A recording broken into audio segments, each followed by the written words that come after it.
Good evening, ladies and gentlemen, and welcome to the penultimate round of ACCSimSeries Championship Series number 4. We're here with the bronze split this evening, and we're at the wonderful Laguna Seca for the first time in any of our championship series. Now, my name is Dan Terry, and as per usual, I will be eventually joined by the sexiest man in esports, Paul Glover. He's just running a little bit late. You've just got me to begin with, but Paul will be with us shortly. So let us know how you're getting on in the chat this evening. We just send the energy towards the broadcast this evening. Everything's a little bit flat. The hair's getting bigger, the belly's getting bigger, and everything's starting to sink in with everything that needs to be getting done. And we're here, though. We're here for the penultimate week of the Bronze Series Championship. Now, we're going to have a little quick look at the championship table. Let's have a little look. Get that one up in red. There we go. So we'll get rid of that. And we're going to have a little look at the championship table and how everyone's getting on. So we're going to start at Tier 6, which is the red badge drivers in tonight's series. And they're going to be headed up by Andrea Baldetto. They didn't have the greatest of races around Spa, but managed to pick him up enough consistent points as he was going. And we've got Jacob Sorensen in second place in that Lexus. Dave Wirch, Eckhart von Glam, Richard McCloskey are your top 5 then for Tier 6. And I mean, everyone is there that should be there. I think there's a lot of new names proving themselves. There's a few solid drives from Alice McGuigan, Oscar Iber, Fischer Espelo. A lot of these drivers are trying to make a name for themselves, and it's just all about getting things done. So we move up to the pro split. The white name drivers, or the white badge drivers, are on track this evening that you'll see. And as you'll see as well, David Long in the Aston Martin Vantage picks himself up a double header win last week at Spa and is in pole position on the championship. Andy Bahan is just behind him. I believe Andy Bahan, though, unfortunately, has picked up a qualifying ban this evening. So we'll be starting from the back of the grid. So that's going to give David Long all the power in the world to see himself into next week's finale at Silverstone in prime position to take the championship and see himself moved up to the silver split for next season. So there we go then. Jose Neves is in P2. Ed Terrell's in P4, tied with Gary Allen, long-time bronze split driver, doing as ever as he can in that Golf liveried Aston Martin that you'll see on track later on. Then we've got Daniel Durrett, Ray Birch, Carl Beveridge, Marcus Haller and Michael Whedon. A little bit on Marcus Haller, obviously got the win there. He's very consistently at the top of the standings, but then happens to hit the loud pedal a little bit and spins himself into the wall or causes some sort of incident. So hopefully we can get a nice clean race from him. Now it'd be interesting to see how the Jaguar of Gareth Ronda performs on the grid this evening. Hopefully he can get himself a nice clean result around here and put himself some points up higher up the table. So let us know, like I said, guys, let us know in the chat how you're getting on this evening. Like I said, Paul will be back shortly. We've got about a minute and a half left of free practice, and then we'll move into the race. Let's have a little look how the Twitch stream is getting on. I want that one there. Also, let us know in the chat as well about your thought. We had a new commentator with us on Sunday. I did tune in and managed to watch quite a substantial amount of it. So let us know your thoughts as well. And hopefully we might even see him back here this Sunday.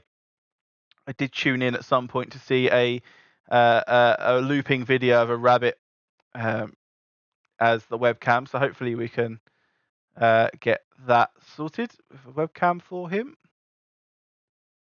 With what's going on in the chat. It's not a Tarkov stream. It needs to be a Tarkov stream, to be honest. That's what I've got energy for. I haven't got energy for this at the moment. Hopefully our drivers keep it nice and clean throughout. We've got, I think 4 drivers this evening on quali bans. Let's have a little look who they are. So we've got Andy Bahan is a qualification ban. Ian Otley's in the qualification ban. Olivier Hamal is on a qualification ban. And Paddy Redmond. And Joe Smeets is obviously starting from, why would you know that? He's starting from the box. So he's not even starting at the back of the grid. He'll be starting from the pit lane. Bit of a better week to do starting from the pit lane rather than last week at Spa-Francorchamps. But none the wiser this week. Should be a nice quick entry. So here we go then. We've got free practice is about to finish. We're on corkscrew cam. We were on corkscrew cam anyway. I'm sure we can try and find that as the drivers go on. Let's get the sound on so you guys can hear. And David Long tops the free practice standings behind Neves, Durrett, Terrell, Haller, Santon, Redmond, Nemeth, Chardons and Baldetto then are your free practice order. Wait for this session to swap over.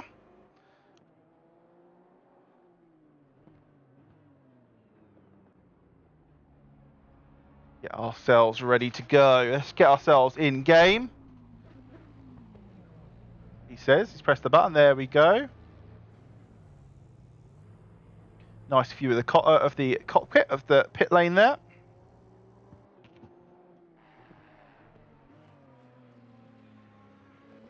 We're going to get a prediction on the go as well for you guys in the chat. Let's have a little think. What do we feel?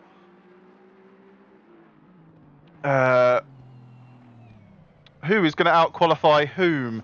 And we're going to go for two drivers that are very close in qualifying. David Wirch versus G. Gray. Give it all you can. Wally. Wirch and Gray. And we've got 2 minutes on that prediction then in the chat. So thank you very much, fair enough, for subscribing. 2 months with Twitch Prime. Thank you very much. Start your predictions now. Go and find out who is the first one out on track. It's car number 21, Andrea Baldetto in that McLaren of his.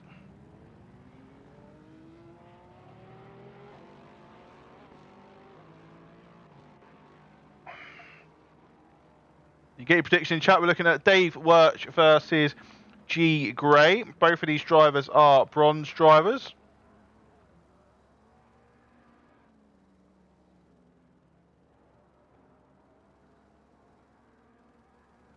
Disqualifications coming through now, just to let everybody know who is up to what. I mean, it's going to be a bit of a carnage race. We had more incidents than we normally have in free practice, as we see Victor Espello there catch the grass on the way through turn, what are we saying, 1, 2, 5, turn 5 there. A nice sweeping long left-hander. As we head into the corkscrew then for the first time in qualifying, Andrea Baldetto going to bring himself down. Obviously the world famous corkscrew. Like the height difference of a 2-story building from top to bottom. A lot's going on in the mind of our drivers as they go over the blind dip and then down into the final sector. Andrea Baldetto then is going to start the first of the flying laps. We're going to jump on board with him in his McLaren.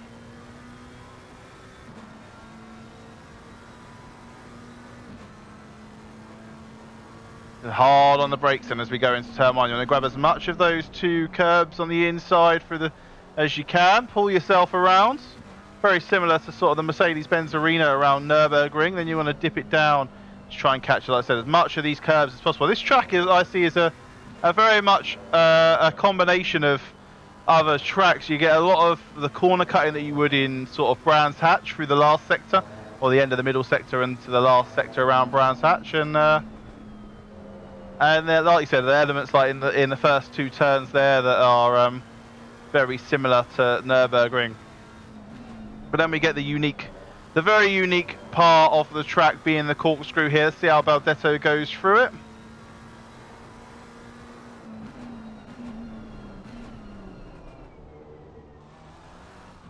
Nice and smooth then through there.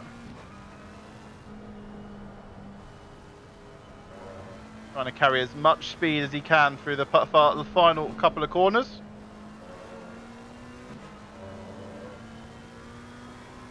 Into the final hairpin bend then of the lap. Nice short lap here, around about a minute 24, minute 25 probably for our bronze drivers, around that mark somewhere. They're putting a 1:25.6. Let's go and have a little look at one of our 2 competitors for this evening. Or in the qualifying period anyway, and that'd be G. Gray. Both these drivers in the Honda, I believe. Yeah, both these drivers are in the Honda. As G. Gray comes over to set his lap, goes up to 4th out of 4. Dave Wirch then as well, coming into the final hairpin turn.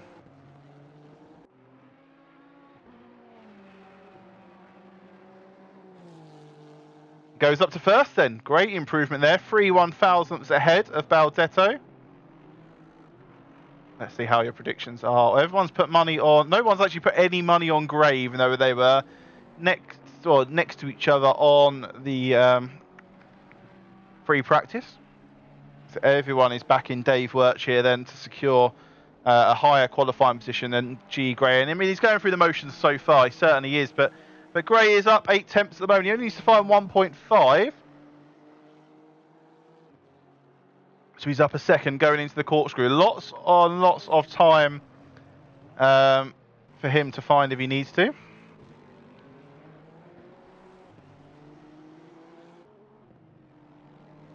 Still up a second then. Like I say, it's just myself at the moment. Paul Glover will be joining us ever so shortly in the commentary. There's a car backwards there. Victor Espello, I don't know if he missed the pit stop or spun it coming out the last corner. Let's see where he goes. Actually, that's lost G Gray a lot of time. He's only going to find about 3 tenths of Santon, then has gone in faster, 1:24.4. And especially round here, if you catch any of the grass, then you're probably going to see yourself facing backwards. And the grass is not even grass, it's more like it's sand, I don't know, like dirt.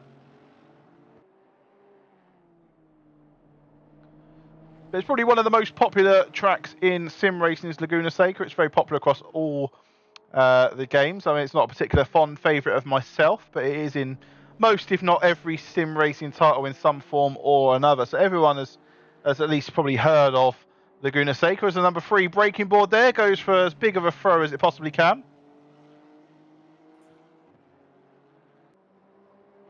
He heads into the corkscrew then. He's down on his time at the moment. But all the time is going to be found in the final sector, as that's where there was an incident in the lap before between Victor Espello. Eckhart von Glanden, 8 tenths up as well. Paul Glover's back as well, ladies and gentlemen. the sexiest man in sim racing is back with us this evening. Hello. Hello, everybody. Good evening. Yeah. How are you, Mr. Glover? Yeah, I'm all right, mate. I think the blooming lockdown's getting to everybody now, isn't it? It's like enough is enough. When can we have normal life back? But here we are, Laguna Seca, and the AMs are out, I see, and yeah, there's a lot of crazy people out, and there's a lot of craziness going on in chat as well this evening. So I've noticed. Yeah, I mean a lot of criticism of the hair growth you've got on your chin. I spotted that. There was criticism of my beard. I didn't even spot. Who was that? I can't name names. Hold on a second. It's Robbie as well. I've set his wheel up for him this week and everything. And apparently you love a good rabbit and and all sorts. So I know what they're insinuating in chat. So he's just yeah, and obviously they're giving it the whole Tarkov as well. So 100%. Yeah. That's fine. I've told you. If I really wanted to, I'll just pull this stream down and put Tarkov on. Hey ho. Either way. I don't think that would particularly please the drivers, but I see that Stanton's currently setting the pace, and he's got the first sector and the last sector, but Bordetto's just got slotted into second position there, has got the fastest middle sector. Yeah, he definitely has. There's a second gap between first and second currently, which is quite a gap. Yeah, it definitely is. And I mean, like the qualification. Oh, there's a pit line cut there from car number 12. We're going to see that a lot this evening, I think. But we'll have to see how lenient our stewards are going to be. Well, if it was my choice, they wouldn't be lenient. Anyway. 188 there, Cavisto. Someone had a really good first week last week with us on ACCSS. Mark Chardon's then 4 tenths up at the moment. He needs to find 1.4 seconds to catch up to the back of Santon. Yeah. Chardon's is currently the 0.8 up, so he's going well so far. Absolutely flying. Second. Yeah. There we go. Baldetto putting on the fastest first sector as well in that. Good stuff. Baldetto then on a charge as well. He's up 4 tenths going into the final corner. got about 6 minutes to go of their session as well. How do you feel about this track, Dan? Not a fan at all. I mean, last week I filled myself with a full sense of security. Last week I did 0 laps on Spa until the race session started, or the event session started on SGP. I managed to come away with a 3rd place, 2nd in class at the end of race 2, and a top 10 in race 1. So I was like, I'll do the same today, and the same this week. Sorry, and was going through with one of a potential new driver for us around the track earlier on, and just couldn't stand it. I think the last time I drove it was in that it was either in the Battle America race we did in the Camaros, or it was in the GT4. Was it Monday night, Wednesday night league that we did that one time where it all just went to toffee and Yeah. That I think that'd be the last time I raced here. I just remember a car flying over the corkscrew so high they went over the top of someone else and into the side of me as I was going down it. I'm like, how do you even anyway? Philip Menzies then last at the moment, just found a 2nd in the corkscrew. Like I said, it's a very hit or miss corner, that corkscrew. Yeah, we've got Alice McGuigan's up half a second as well on her lap while she's losing a little bit of time. We've also got Oscar Eisberg also slightly up as well. So they've still got a few minutes left. A bit like Brands, it's quite a short lap here, isn't it? Yeah, they'll probably get another 3 or 4 stabs at it at the moment. It's only a minute and a half, so I think, even Philip might be able to find 3 or 4 more laps here if he needs them. Oscar Eisberg then coming through the final corner, 6/10 up at the moment. Banks that in, he goes up to 5th. Yeah, very nice. Yeah, I haven't actually seen Dieter Santon go that fast since he set that pole lap. So I don't know if it was a one-off or just a bit extra special, but the last lap was a 32. Last lap from Baldetto actually was a 24.9, so maybe it's a one-hit wonder. We'll have to see how they go. Maybe. So Dave Wirch is 4/10 up at the moment through the first sector. Actually, Mark Chardon's about to cross the line. He is half a second up. It's going to put him up to P2 if it's valid. It is valid. 3/10 off of Santon. Yeah, that is close, isn't it? That's a lot closer than it was. I think Wirch will be looking to try and close that gap. He's a little bit up, and he'll probably get hopefully below a second. Can he make the 124s though?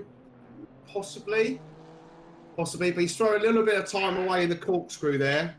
And like you say, it's one of those corners where you can lose it or just gain. Yeah. So easily done there. Touches the inside of the corner.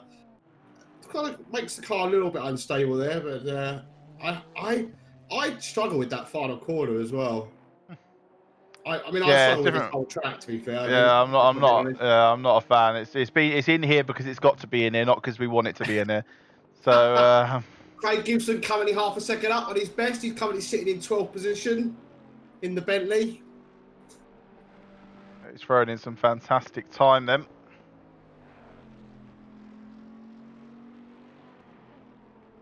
Yeah, it's up the hill towards the infamous corkscrew. You can see that Chardonnans and Gray are now in the pits, so that's their session, I suspect, over. They might be able to get round if they're lucky, but I wouldn't expect to see anything special. No. Craig Gibson still 3/10 up as he comes into the last corner. We're going to go over and have a look at Alice McGuigan, who is 7/10. Oh, Craig Gibson's found a big old chunk of time at the end, but I think he got stuck in the throttle and hasn't managed to secure too much. Alice McGuigan then coming into the corkscrew, a second up, late on the brakes. Oh, that's going to be the rear end round, but manages to really good hold there. Really, really good save. Has lost all that time. Victor Espello then is 4/10 up through the corkscrew. Before we went to Alice, I saw that Philip Menzies was over a second up, and he just threw it away at some point, and now he's in the pits. Which is a shame. Yeah, so we're going to hit last lap Lando's then as we come round for Victor Espello.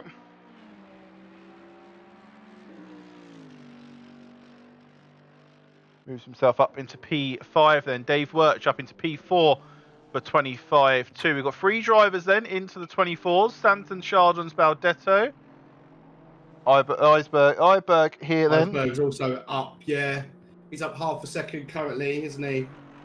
So he's about to come up to the hill towards the corkscrew. So can he gain time through this? He's lost a little bit. Can he gain?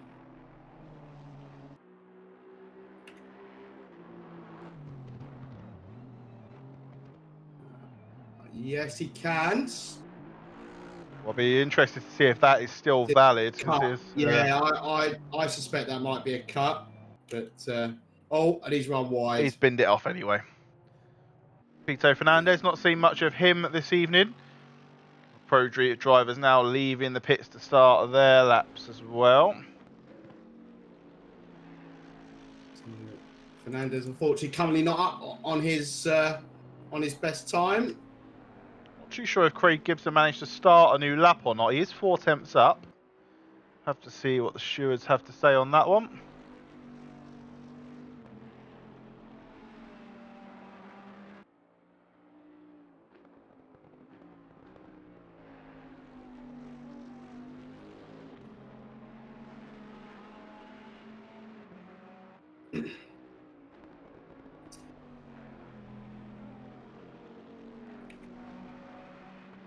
Oh, there's a car behind Fernandez. Has just gone off the track. I think that was that's Von Glan, car 107.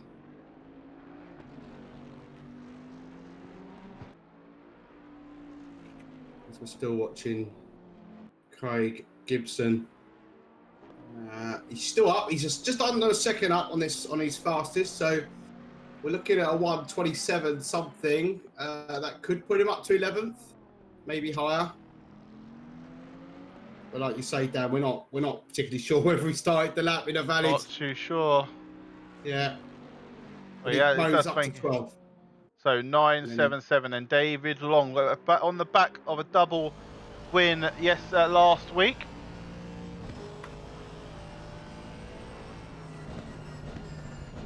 And he starts off his first lap then going into the first 2 corners. I say got to grab as much of that inside curve as you possibly can.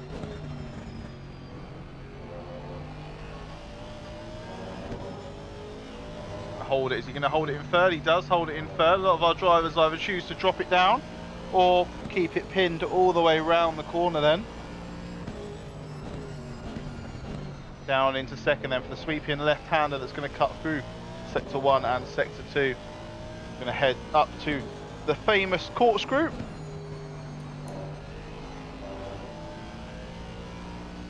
It's one of those things, I think, until you go to a place like this, you don't realise how steep this is, really. No, you definitely don't. Or grabbing as much as you possibly can on the rev limiter there.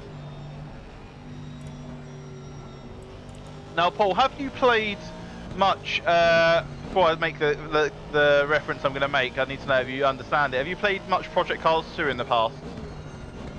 I have played Project Cars 2, not much of Project Cars 2. So we were in discussion earlier. There's a corner just before, let me see if I can find it. Ed Terrell's coming through it now. This little left-hander here feels very much like the Lesmo 2 in Project Cars 2, where it's got that little dip that then cannons you out of it towards the corkscrew in this. Yeah, I was like, we were driving through it, I was like, this honestly feels like the exact identical corner layout or identical sort of corner as to what Monza on Project Cars 2 has got. If you catch it right, it's one of those, you can get the momentum, can't you? It kind of builds. So Long has gone quickest. Good lap from him then, 24 flat. 124. So he's half a second up on that now as well. So we're heading into the 123s. Happy days then. Ed Terrell coming across the line in P13. David Long heading all the way up to the corkscrew now.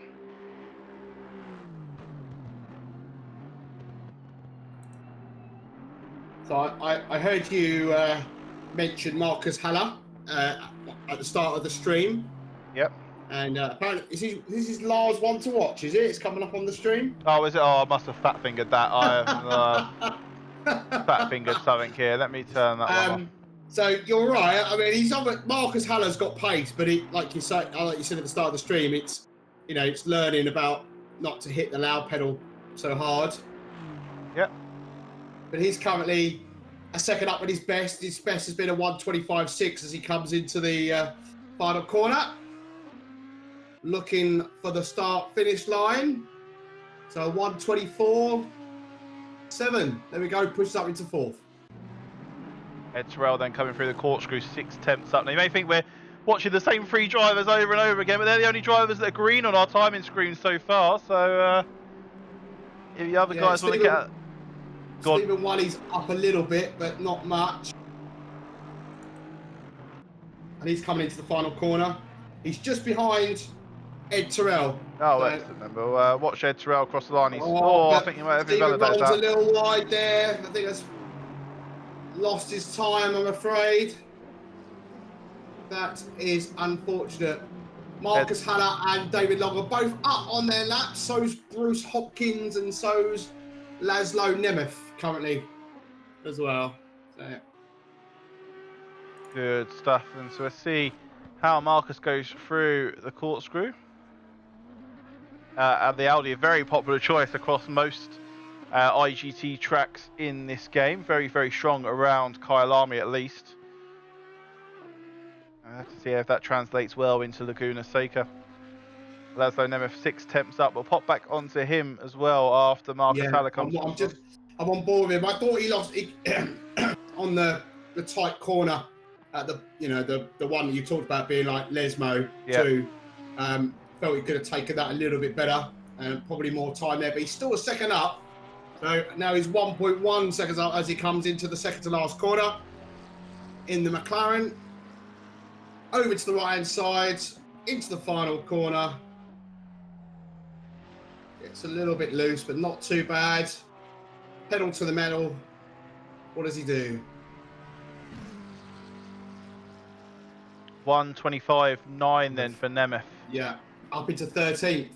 So we'll be looking for more. So currently we've still got AMS in 4th, 5th, 6th and 7th.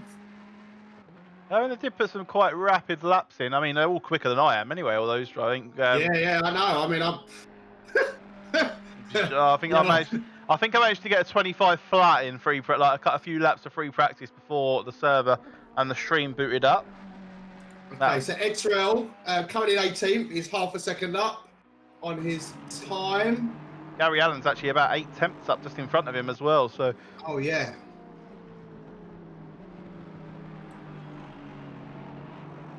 Yeah, Gary's now second up, so put him to a 1:26.1. Maybe a flat 1:26 now. Yeah, now he's probably a high 1:25.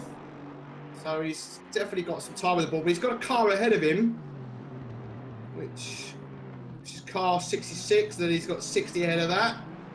Hopefully he doesn't catch them and interfere with his lap.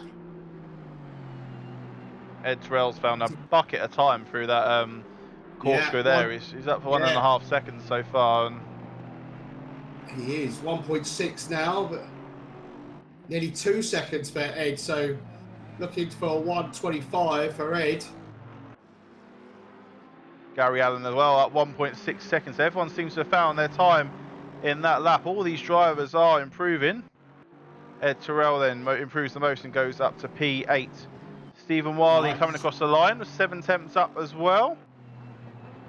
Drivers go again. Not a lot of drivers out on track at the moment, with a mixture of pit drivers not attending this evening for whatever reason, as well as obviously the drivers that are banned. There's only about 11 or 12 pro cars left to go. Car number 30, yellow flags on the side. Let's go and have a little look at we haven't seen him yet. He's currently over a second up.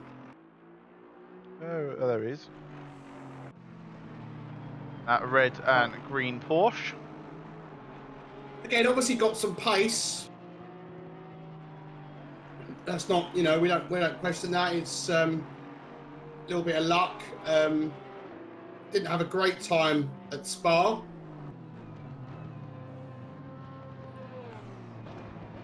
Into the corkscrew he goes. Let's have a look at the line. Could have been a little bit tight on the exit. Had to kind of like lift up as a car has run off wide there. Car number 60 then for that one. That was Bruce Hopkins. He's got back onto the track and got moving, so he hasn't gone back to the pits. So with 5.5 minutes on the clock, what can Jose do? 1:24. So he moves it up into third. So pushes Santon a little bit further back, but he's still in fifth. So some of the pros have got a bit of work to do to dislodge these AMs. Yeah, Ed Terrell looking to make light work of that. He's up at the moment through the first sector. Only a couple of attempts, but he only needs to find... Oh, it's about 4 attempts up to take over Santon. So a couple of drivers are leaving the pits. 3 drivers now leaving the pits. Hopefully they'll give each other a bit of space once they're out on track, because they're all pretty close together right now. See that? I'm watching Michael Wilden, who's just sort of nearly loses it through the corkscrew, but he's half a second up. He's losing a little bit of time.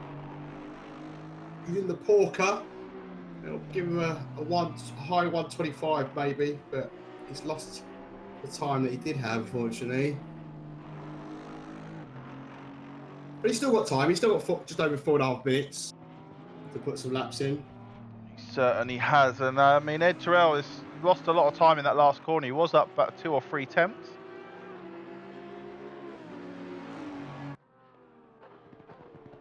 Gonna have a look at this Porsche of Michael Wilden, then down in 20th at the moment. Just paid out them predictions, successful predictions. David Birch out qualifying G Gray.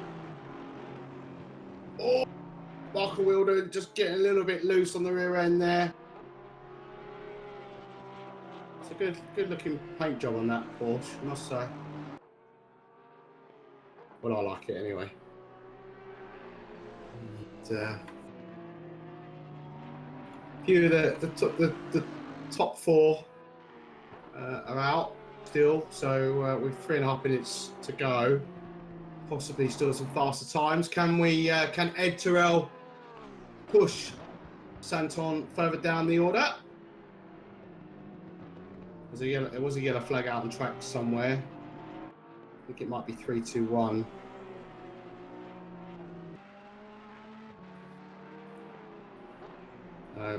Michael, unfortunately, not setting a faster time, but still has a couple of minutes in order to get some more laps in. Hopefully he doesn't impede Ed Terrell then, who's currently half a second up on his time so far. Goes up to third with that then. Second off the leader, David Long then, putting in a 1:23.2. And I think we're going to notice here as well is the one thing I noticed between the bronze, silver and golds is I think currently the higher you go up, the less practice you tend to do. So I've seen a lot of these names. I've been floating around spectating some of the practice server this week, and see a lot of these names very regularly on the practice server and putting the time in. That's where they're going to find all this extra bags of time, and that's why the times are so high here in the bronze split, and each split is sort of relevant to itself. I mean, they've got different conditions. They've got a lot more optimal conditions than what may be in place for the silvers and the golds over the weekend. Yeah, it does play a part, but yeah, you're right. I think once you've raced the track a bit, you kind of, you tend to practice less. Yeah. And with such a short track as well, you're getting a repetition of the repetition of the corners very quickly. So. Oh, it's Michael Whedon up ahead has lost it in front of Ed Terrell. Again, he's just, unfortunately, the rear end of that Porsche is coming around to say hello to him again. So he's obviously struggling with the stability of the car, unfortunately, which has not allowed him to gain any more time. But Marcus Haller, oh no, he's in the pit. Daniel Durrett is a little bit up on his time. But he was. I think he's lost it now, unfortunately, because he's caught up another car. But he's got a minute to get round to the start-finish line, which I think he'll do, to set another one if he can get a bit of room in front of him, which I think he's got a little bit. But he has got a couple of cars up ahead of him as well. So Surprisingly, these guys still seem to be getting in each other's way. Like you say, there aren't many cars out on track. Everyone is impeding each other, which is... It blows my mind, honestly. Like you got all of this track and you've got 11 cars on. How are you still tripping over each other? Who knows? Oh, that's Michael Wilden. Unfortunately, That's... it's gone again. He's just not having a great time of it right now. Porsche is coming to bite him on the bum. Daniel Direct then up a tenth as he crosses the line. It's going to put him up to 3 tenths away from David Long. Ray Birch as well coming through the corkscrew. He was up going into the corkscrew. Laszlo Nemeth is up slightly, so's Ray Birch. Oh, that's those gains through the corkscrew. He's found 5 tenths through the corkscrew. Oh, he's run wide, Ray Birch. Oh, and that's going to be the end as well of his qualifying. So Laszlo Nemeth is one of the last cars on track to get a lap here. He's got a car ahead of him, and that is car 492.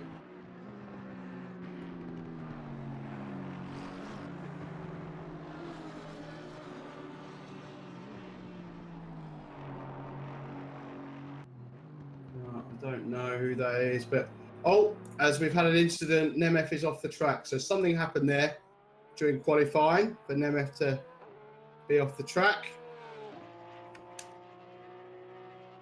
So yeah, didn't quite see what happened, I'm afraid. But that is going to be eyes were elsewhere. There might be a steward's inquiry into that. Because there might have been contact between 2 cars. So I will get the steward sheet up. I do have it loaded somewhere. Oh, I thought I did. And, where is it? Here we go. Preparation is key, so they say. There we go then. Qualifying is over. Let's head to the pits then and find out who had what then. So David Long having the fastest first and second sectors, with Marcus Haller having the fastest final sector by about a tenth and a half. Good old standing there from Salvador Driver. 1:23.2 from the leader, and the time was gained, it says, in the first and the second sectors alone, nearly 5 or 6 tenths quicker than most other drivers in that area for David Long then, and that's going to put him on pole position for the race. Let's have a look at who the pole driver is. It's going to be Dieter Santon in the number 8 Porsche with a 1:24.4, going all the way down to a 1:30.4 from Philip Menzies. So Mr. Santon there's in 6th overall, and Chardonnay is also 7th overall. So they're both in the top 10. And then you've got Bordetto, who's 9th, and Wirtz, who's 10th. So you've got 4 of the AM drivers in the top 10 there. Yeah, it's a good showing there from our AM drivers this evening. As we go through the overall leaderboard, and we see that Redmond and Bahan then both disqualified. Both pro drivers, both equally as fast. They're both towards the top end of the championship and the leaderboards every race. So we'll have to see how they do carving their way through the pack here this evening. Go on. I was going to head to an ad break, but you can crack on with your thoughts. I was just going to say, I was talking to Paddy during the week, and he reminded me how old he is. But I said, old dogs can still learn new tricks. I think, we spoke about it during the Spa race. He's got the pace. It's just about learning what the other, trying to predict what the other driver's going to do, and also just breaking that little bit earlier. You don't have to always be aggressive. Just by being there, you're causing that other driver a problem, and you're potentially going to make them make a mistake rather than yourself. So it's all mind games in the day sometimes when you're racing, and I think Paddy will be looking to improve on his racecraft going forward. Excellent stuff then. So with that insight then into Paddy Redmond and see how he can get done this evening, we're going to head to a short ad break as the server jumps over from qualifying to the race, and we'll be back after this video.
And we are back with you then, ladies and gentlemen. It's ACCSimSeries, it's the Championship Series number 4, powered by SimRacing.gp. And we're at the penultimate round of the 4th iteration of our Championship Series. And we're at Laguna, Seca, and our drivers have just qualified for this 2-race series. And David Long then took pole position ahead of Daniel Duret. Ed Terrell behind, followed by Jose Neves in P4. Marcus Haller and Dieter Santon are pole position of the AMS. Mark Chardon, is it Mark Chardons? Let's go for Mark Chardons. Ray Birch, Andrea Berdetto, David Wirch, Leslo Nemeth, Vita Asbello. And then we've got Gary Allen, strong position from him in P13. Oscar Iberg, Richard McCloskey, Stephen Wiley, Jacob Sorensen, Bruce Hopkins, G. Gray, Michael Wilden. Then we're down into the 20s, and Eckhart von Glan takes 21. Fito Fernandez, Craig Gibson, Jonas Kavitsto, Alice McGuigan, Philip Menzies, Paddy Redmond, and Andy Bahan, who both had to serve qualification penalties. So we'll see how our drivers, the engines start to rev up for a race. We are at the world famous WeatherTech Laguna Seca track. Yeah, I mean, just reading the chat, someone says here for the sends. I mean, that is the challenge with the first corner here. Very much kind of similar to Nürburgring in some respects because it's downhill, but also it's the opposite way. It's left rather than right. And then it's quite tight and twisty after that as well. So again, reminiscent of Nürburgring. And Brands Hatch as well. It reminds me a lot of Brands Hatch. It's a lot about qualifying position here and then making sure that drivers don't make mistakes.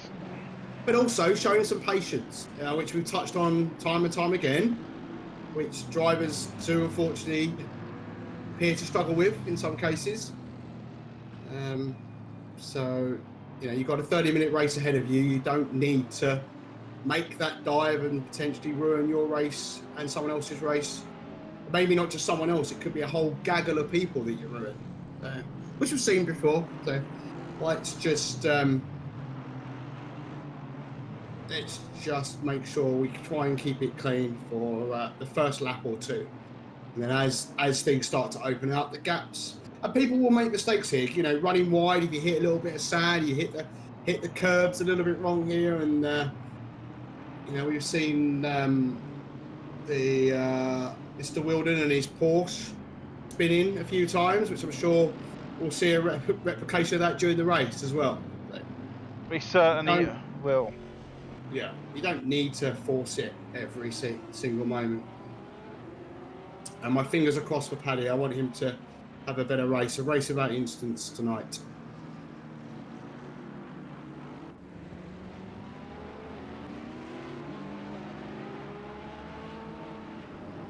King Bun in chat saying someone's going to gobble those sausages, and you're probably right. Gobble, gobble, gobble, they will. It's a good start when people are missing the corkscrew in ghosted cars at 70 kilometers an hour. Like it's a good start. That is not boding well, is it, for the race? So as the drivers line up side by side. Fortunately, it looks like Craig Gibson as well has forgot to press drive. Sees himself in the pits for the start. Well, at least it's not Spa. Yeah, it's got that to go for. To be fair, I think he might be in for a winner here. He misses the whole first corner. Yeah, exactly. That could be a favour. That could be a favour in disguise. So here we go then. We come around the hairpin. Not all our cars will get around that hairpin before the 70-mile-an-hour time limit, speed limit starts, and we'll see how our drivers line up. It looks like the white car there of Chardon's behind Haller has had a bit of a slower start as David Long brings them up to the checkered flag. And we are green then for race 1 in round 4 of the Championship Series. Daniel Duret pulls over to the left-hand side of the road to tuck in behind David Long as we go single file. McLaren in front taps Marcus Haller, and we've got a little bit of congestion argy-bargy towards the back, and that's caused a few cars to spin. I see Gary Long was involved a little bit there. Marcus Haller alongside Jose Neves, that number 16 Porsche as we go through for the fourth corner. Martin's gone off the track and is waiting for the rest of the cars to go by. Oh, and there's Alice McGuigan and another car having a coming together at the back as well, unfortunately. Cars 12 and I can't see the other one. 12 and 188. So that's Cavisto and Cavisto, yeah. Cavisto and Alex McGuigan yeah. then. And we head into the corkscrew for the first time. Then let's see how many of our drivers will get through it. Well, we've jumped a bit too far back. This pack's already split up quite substantially then. Alexis there of Sorensen getting really uptight. Oh, as the Bentley behind, I believe, of Eckhart von Glam misses the corkscrew completely. Stephen Wiley and Paddy Redmond make their way through the pack then. Already making up about 6 positions, Paddy Redmond then, from the back of the grid. Had to come out of that a little bit, which then puts him under a little bit of pressure from his fellow Green Aston. Green Aston there, Stephen Wiley. Tighter line, which has now put Wiley under pressure from the AMG of Menzies. Jump on board with Marcus Haller then as we head through the first couple of sector. Just a reminder for our viewers that the stewards will be monitoring the pit exit and pit entries, making sure that lines are not crossed during both races this evening. And there is a mandatory pit stop for all of our drivers. So the tyre change needs to take place during the pit window, which will open in what, about 10 minutes time? Yeah, sure, about 5 minutes. It opens about 22.5 minutes into the race. Marcus Haller then looking for the back of Neves, who is chasing all over the back of Terrell.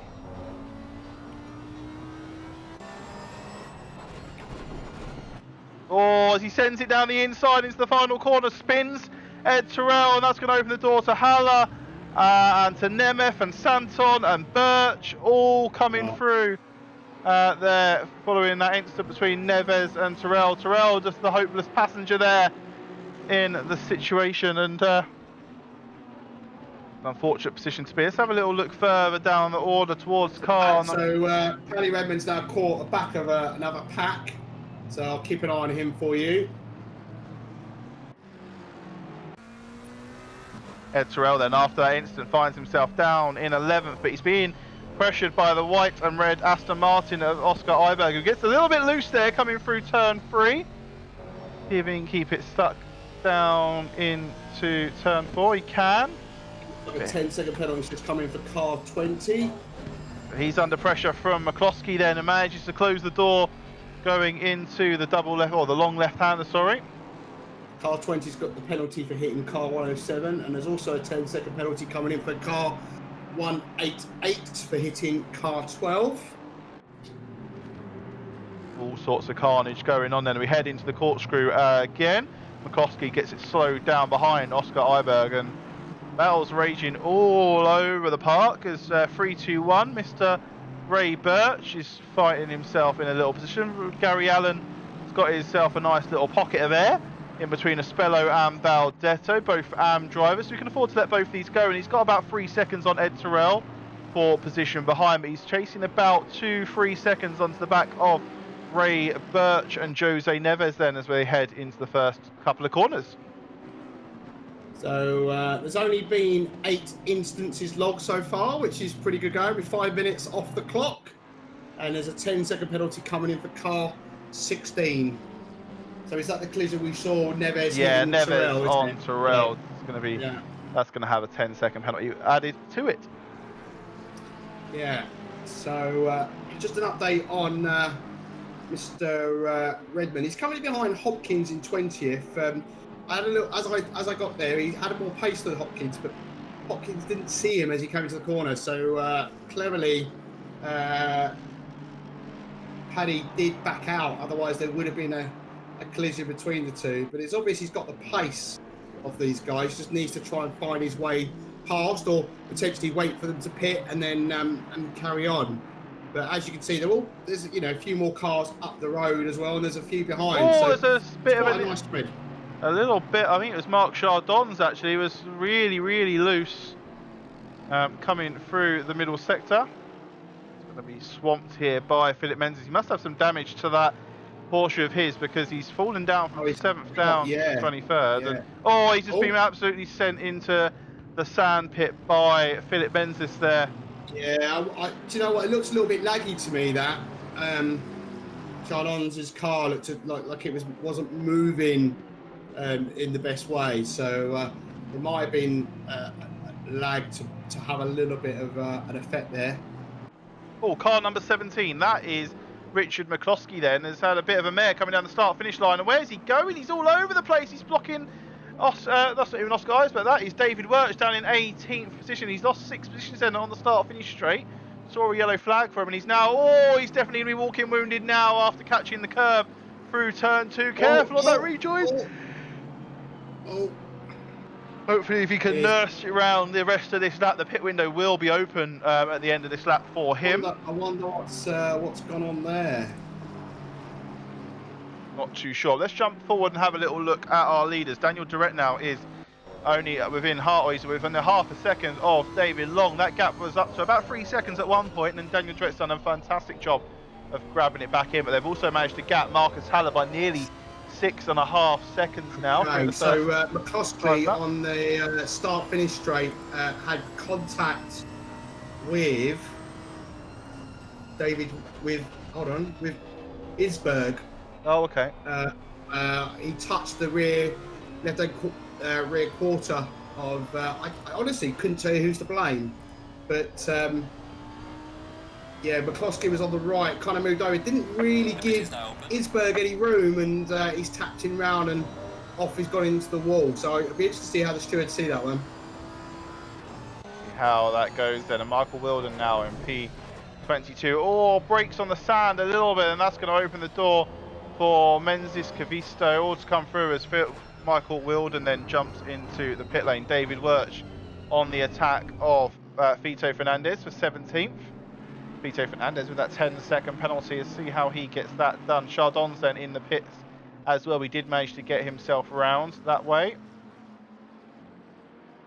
Good. And for those interested, Paddy Watch, he's currently in 24th, but he's just made a move by the looks of it on Coy's Visto, who's got a penalty anyway, but he's Alex McGuigan's also putting him under pressure now as well. So a nice little bunch here. Yeah, that's got that walk. Has that got that walking wounded? Oh no, that's.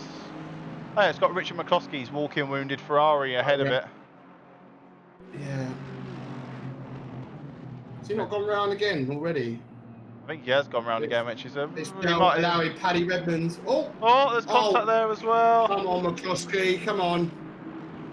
That could have been a lot worse. But Paddy putting the pressure.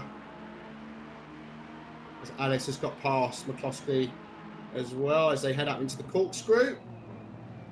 That's one way to take the corkscrew there in the Mercedes. As Paddy Redmond's now got past, he's up into, let's say, 21st. 21st, yeah, he's chasing down G Gray. Right. He's got around 11 seconds to catch now for the next car. The next car in front is 42, and that's heading into the first corner now. So these guys have got about 12-second gap. Let's jump back to the front of the pack, see how our leaders are getting on. And David Long's opened up a 1.6-second gap, but these guys are just above and beyond the pace of Marcus Haller this evening in that Audi. They've already opened up a 7.5-second gap. It's gone up by about 1.5 seconds in the last 2 laps alone. And then we've got our leader in Dieter Santon, who's in P4 in number 8 Porsche. So the incident which we saw at the top of Corkscrew, will be investigated after the race. I think it's that one because they could be lag issues. Car 17, which we watched, is about to get a penalty. I don't know for how long, or which is McCloskey for bad rejoin and taking out car 27. We've got 10-second penalty for car 20 and a 10-second penalty for car 16 as well. Trying to work out which 2 cars. It was Isberg, which is 9. I don't know if they've looked at that incident yet. 19 is Isberg, I think. Oh, no, 19's Haller. No, 19's Haller, sorry. Isberg is 9. He may have he was in the pits earlier on, so he may have cleared his pit stop. Yeah, but what I find interesting is I don't see an incident in the table, even though I saw one. That is interesting. Might have to flag that to the stewards. There was definitely contact between the two cars. Because that was Isberg and who was the guy on the wall? Oh, God. Got his name. That's not good. Great commentator I am. Right. McCloskey, Isberg and McCloskey, was it? Yeah, it was. Yeah, McCloskey. Yeah. Yeah, it was McCloskey is 17. Oh no. So yeah, I haven't seen that. It's not in the sheet. Okay. I'll have to have a look at that after the race. The drivers now then heading around. They've all thinned out a little bit due to the pit stop window. Drivers having to clear their pits, and it's under 11 minutes of that remaining as well now. Neves having a solid race. Say that as he's not just picked up a 10-second penalty. He has got a 10-second penalty. Yeah. Actually, he did start fourth, didn't he? So maybe not such a solid race, actually. And you got Ed Terrell started third, but it had that tap at the start, so he finds himself in 8th position. Our two leaders started first and second, so that's where they still sit. And Marcus Hallow, who started 5th, is in 3rd. Yeah, these cars are getting themselves all around the track, and we're going to jump up and have a little look at the battle between 7th and 8th, Gary Allen and Ed Terrell. Ed Terrell on a bit of a recovery drive after being involved. Then it's Gary Allen then off wide, coming through the Lesmo 2 style corner that we mentioned earlier on. It's going to give the position up to Ed Terrell then. Gary Allen on the fight back now. Ed Terrell having to fight back from contact he made earlier on with the Porsche of Jose Neves.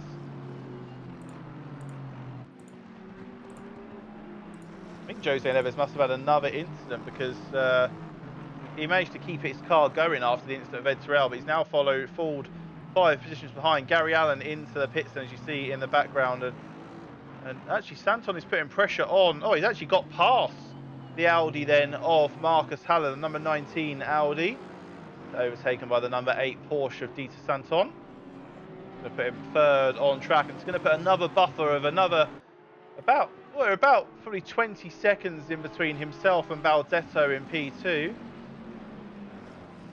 About 2 corners away from each other in the AM or the Tier 6 class. I'm just communicating with the stewards, so I'm just going to concentrate on that. I was let them know. I don't think the tracker picked up an incident.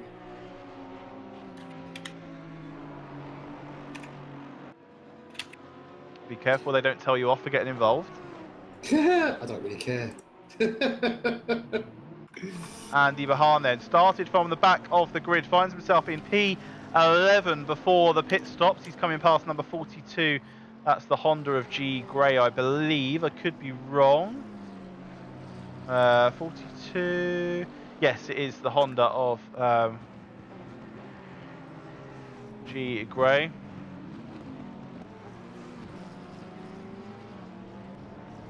Okay, I put a message in the spreadsheet. Might have been so the problem is that it relies on the game reporting these things. So only as good as what comes out. It's good to see Paddy Redmond up into 16th. I know he hasn't pitted yet, but he has a 10-second penalty. Oh. What did he do? He pushed 17 off the track apparently. Fair enough. But that was that one we watched. 17 is McCloskey. Oh, was it? They may have had another bit of afters because they're involved a couple of incidents above as well. Yeah, that incident was 3 minutes apart from the one. A big pack of our cars in the middle of the grid are in the pits. Baldetto, Nemeth, Bahan, Wirch, and Ed Terrell then coming through the left-hander. That's I'm going to call it Lesmo 2 because I can. And car number 12 then picks up a car number 12, sorry, picks up a drive-through as these cars head through the corkscrew for the 11th time. Our leader David Long into the pits, and he managed to I don't know what happened to car 30, but it looked like he had a 10-second advantage on car number 30 then, but that's obviously the timing screen is a little bit weird, so maybe Daniel Duret's had a bit of a mare through the past couple of laps. So Ed Terrell's back up into 6, so he's gaining making some time back up. If he could, I don't know how much damage he would have from that tap. Probably not a lot, right? So and none of the top 12 have cleared their pit stop yet. So and the likes of Fernandez, Redmond, and Neves will serve. Long, Santon, Birch, Neves are in the pits. Neves will clear that 20-second penalty that he's got. Fernandez, Redmond, and Allen will clear their 10 seconds when, actually, no, Allen's already pitted, so that'll be added at the end of the race.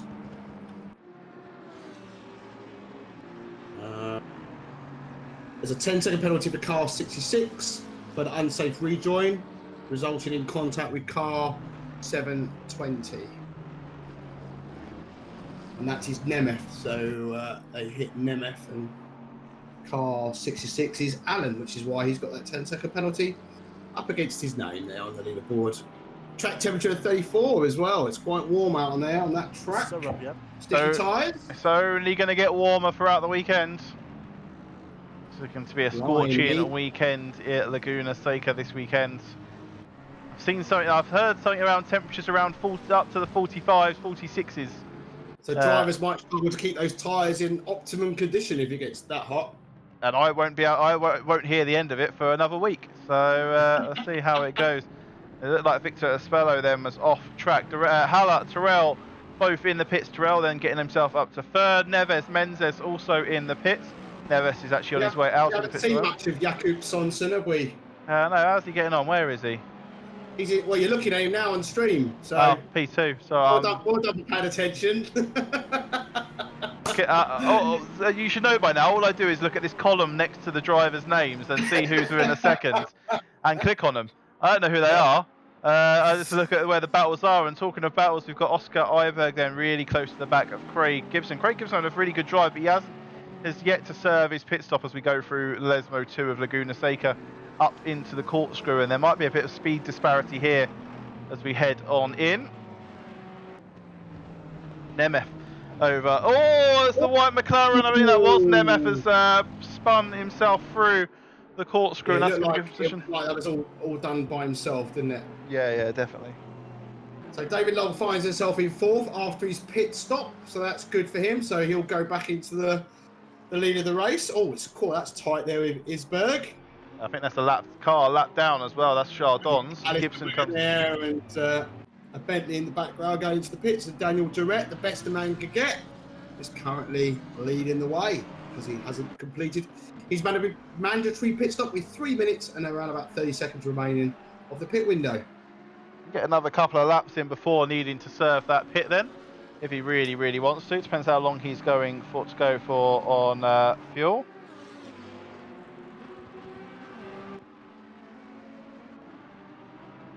Okay, the stewards have confirmed that the tracker didn't pick up that incident. I don't know what they're going to do about it, if anything, but we shall see.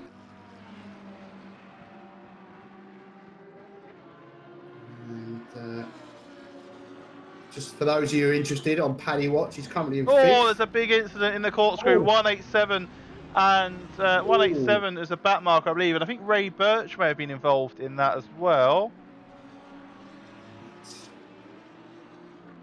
So we've still got Duret, Von Glan to pit. Redmond is now in the pits, and Terrell also to clear the pit stop as well. Actually, Terrell, Redmond, and Von Glan are now in the pits, and so is Duret.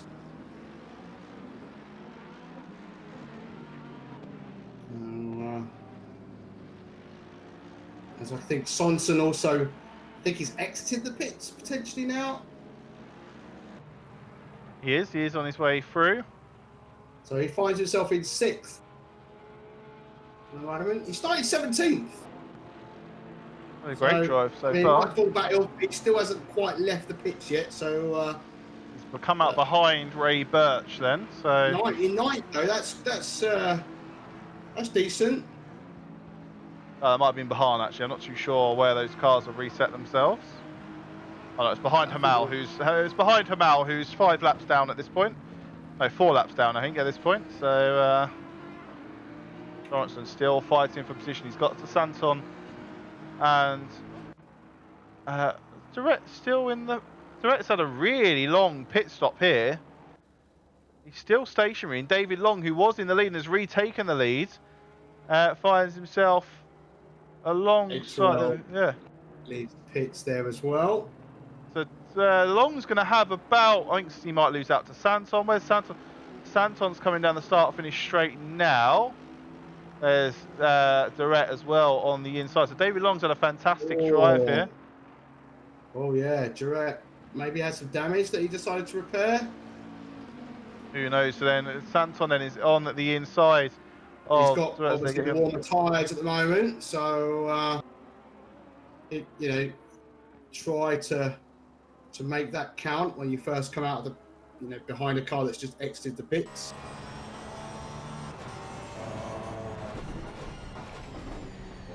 Ed Terrell, we did see him come out of the pits, didn't we? He's actually mustn't have changed his tyres because he's still got to clear his pit stop.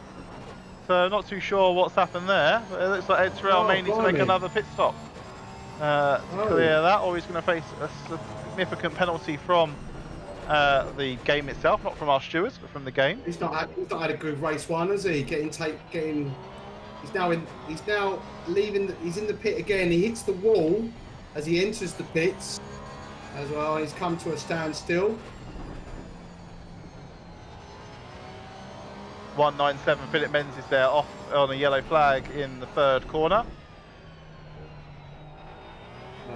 Pit window is now closed. Ed Terrell is showing 2 laps down now, so looking at him, his pit box is very close to the pit entry, and I have a feeling he may have missed it. Car number 17, and they were doing relatively well, I believe. Who's car number 17? Maybe not. Then I can't see them in my lead. Oh no, they're quite near Dale's. That's Richard McCloskey then. Yellow flagged on the side of the road. There's a big pack heading up through to the corkscrew now. Involves Stephen Wiley, David Wirch, Bruce Hopkins and Jose Neves. All quite fast boys in the bronze split. 6 minutes left to go of race number 1. We've got a slow car ahead. I believe that's for car number 33, which is going to be Spello. It might even be 555 of Hamal, who returns to pits now. Obviously significant amount of laps down on the rest of the pack.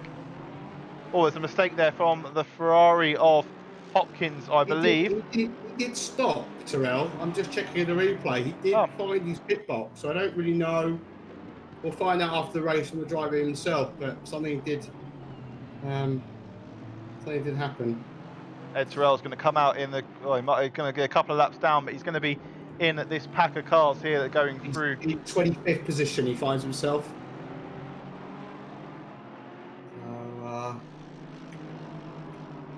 Yeah. So the only driver currently that's got a penalty on the board is Mr. Allen, and he finds himself in 7th.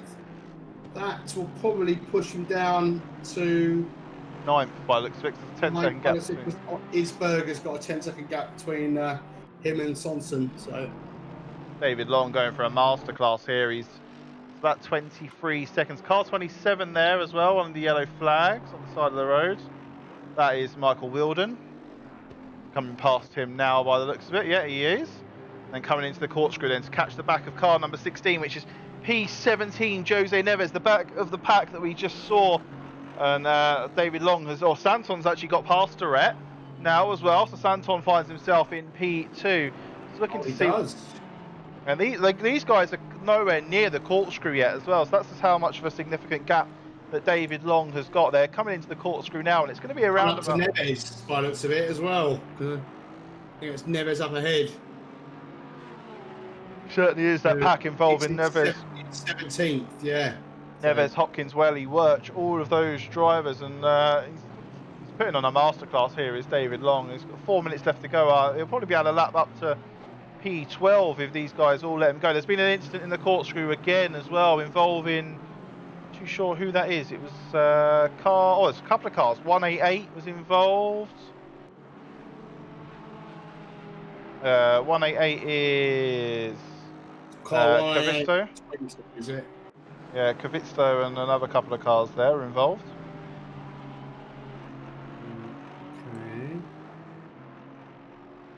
Car 20 is Fernandez. Yeah. Okay. Stewards are looking at that now. There's only been 20 actual incidents. Not all of them result necessarily in tracker reports when there's contact between cars. It doesn't necessarily mean that there's been something nasty happen. It could just be a little bit of rubbing. Everyone loves a good rub. Durrett is trying to keep up with Santo. Just watching him, he just had a little bit of a wobble on. Nearly threw it away. As they go through the corkscrew.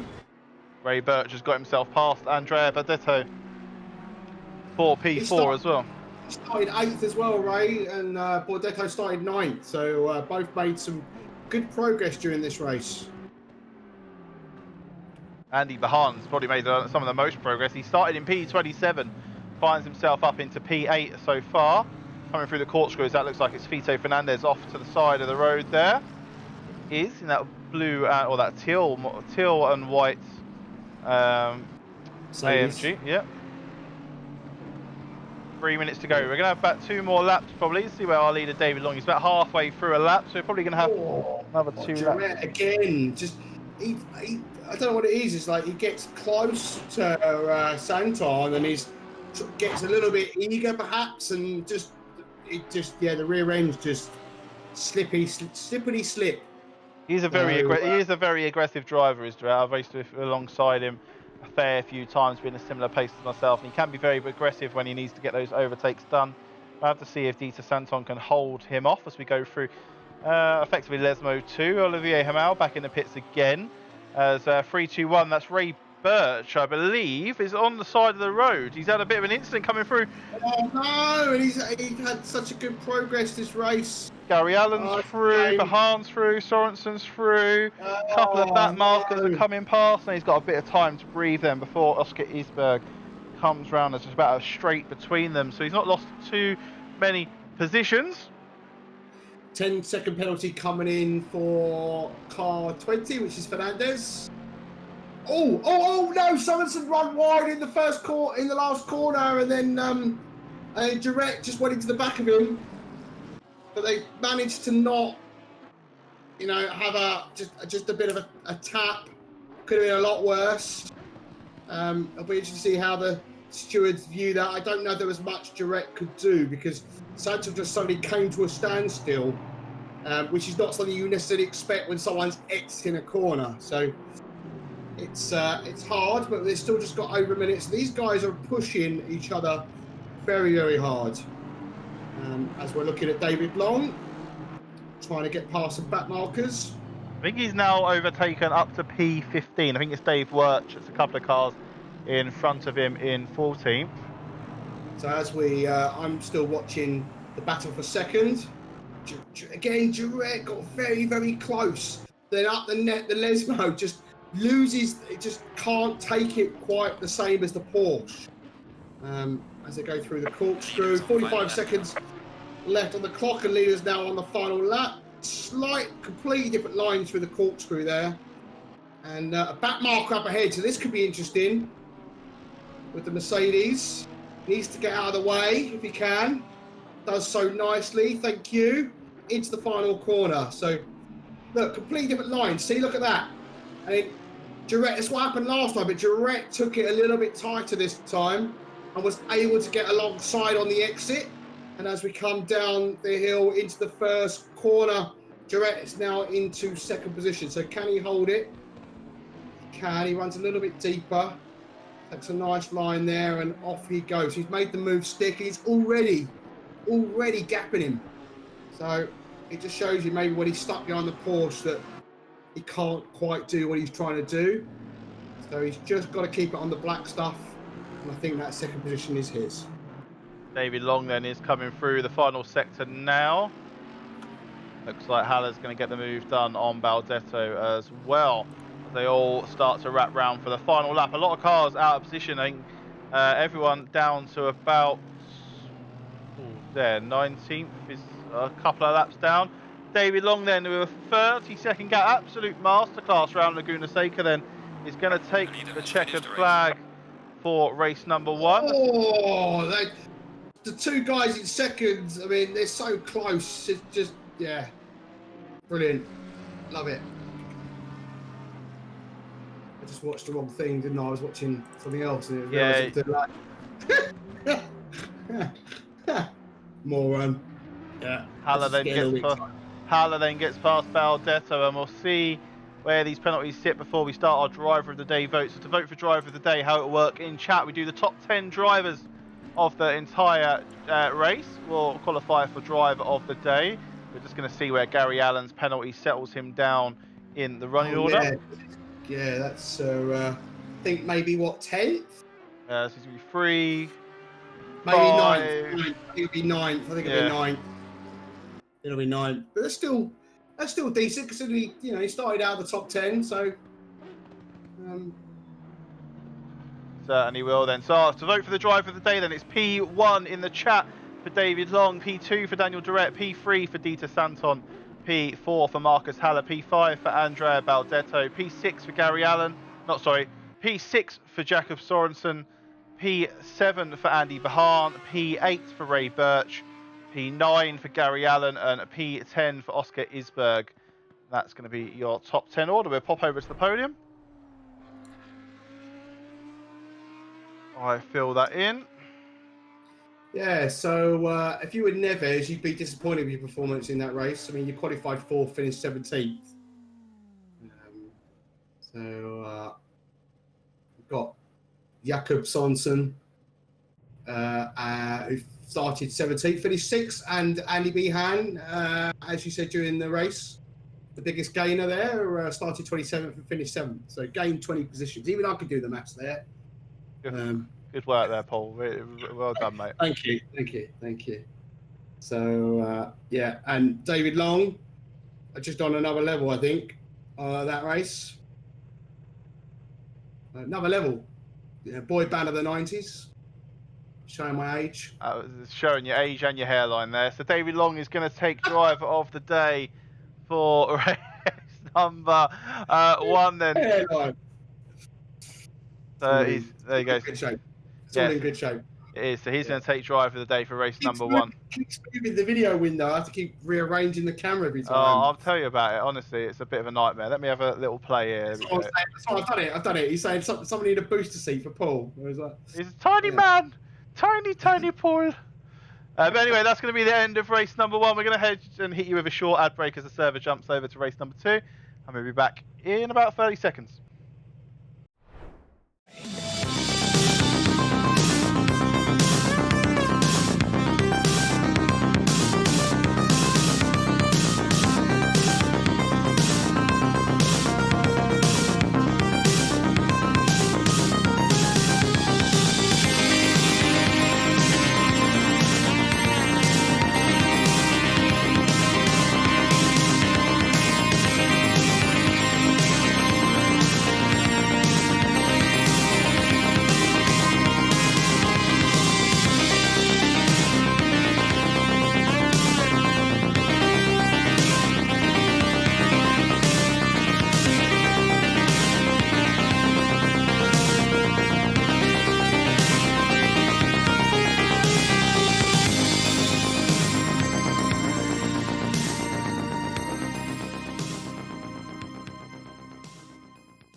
So we're back then, ladies and gentlemen, and we're just going through the leaderboard of the end of race number 1. As you can see, David Long, 28 seconds to the good, ahead of Daniel Durrett in P2. We're going to head and have a look at the Tier 6 leaderboard. Santon taking the win there with Baldetto, Sorensen, Isberg and Von Glan in 5th. And we'll head over then into the next race. And our grid, who's your thoughts on Paul as we head into the next race? Who you back in to have a better showing here?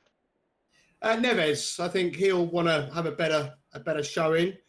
It'd be interesting to see whether, and also Terrell will hope that he doesn't get the kiss of death again from Neves. So trying to keep it clean, hopefully. And I'm sure all of them will want to try and be a little bit closer to Long second time round. Let's have a little look at the grid then for race number 2. Who was the biggest gainer in the last race? It was Bahan, weren't it? I think he was up 20 positions.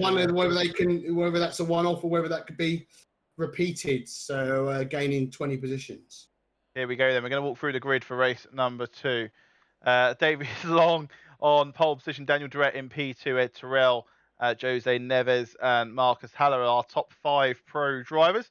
And then we get to Dieter Santon, who's the leader of the Tier 6 split. Chardons had a bit of a shocker in race number 1. Birch, Baldetto, Wirch. Then we've got Nemeth, Espello, Allen and Isberg. We move down further down the list. P15, Richard McCloskey. P16, Stefan Whaley. And then we've got Jacob Sorensen, Hopkins.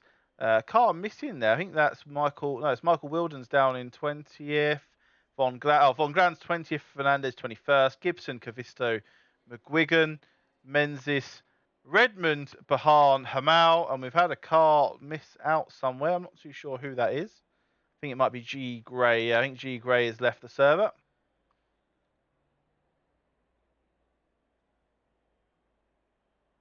See, Alvarado is having a bit of fun at the extent at the. Have you heard Alvarado do his British accent? It is one of the best British accents in existence. No, I haven't. No. You need to when you speak to him next in chat, guys. You need to ask him to make sure he does his British accent for everyone. Yes. Mr. Nicholas.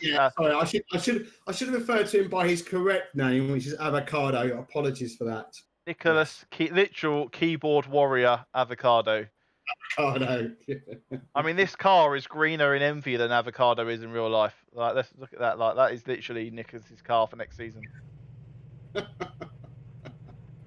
So yeah, like I say, Neves will want a better start. Not hitting his competitor in Ed Terrell, because ruined both their races really that time round. So 10 seconds on the clock before the drivers start the formation lap. And as with race 1, there is a mandatory pit stop that needs to take place.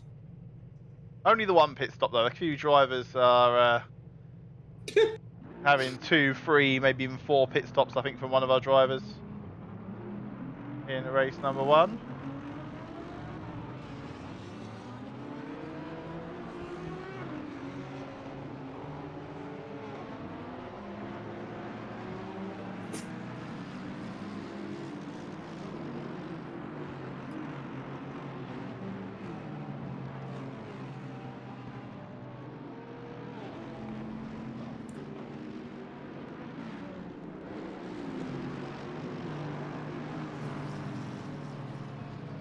So who are you giving us any predictions for race 2?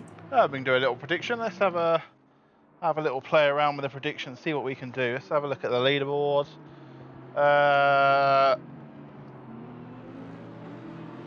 Tell you what, we'll do this one. Start prediction. Will Neves have a better race? Yeah, will Bahan make it into the top 10 for race 2? I know there's no gap in between race and 2, but it's limited me on the amount of characters I can use. So, for 2 minutes on that prediction in the chat.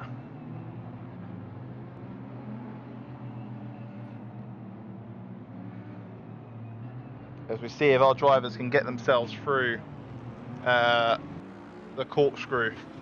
This time without causing carnage. Oh, tell me. Cars ghosted on the formation lap, hey? Honestly. Ooh.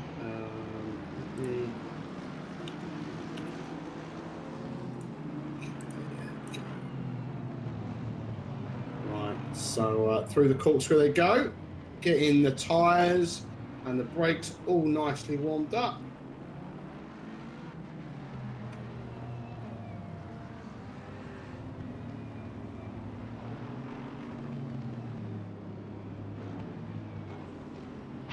Here we go then. Eyes on the front of the pack. 107 has spun. Eckhart von Glan did spin in the corkscrew. I mean, it's not like they've just done 21 laps of the track. Oh, surprise! It's a corkscrew. Who put that there?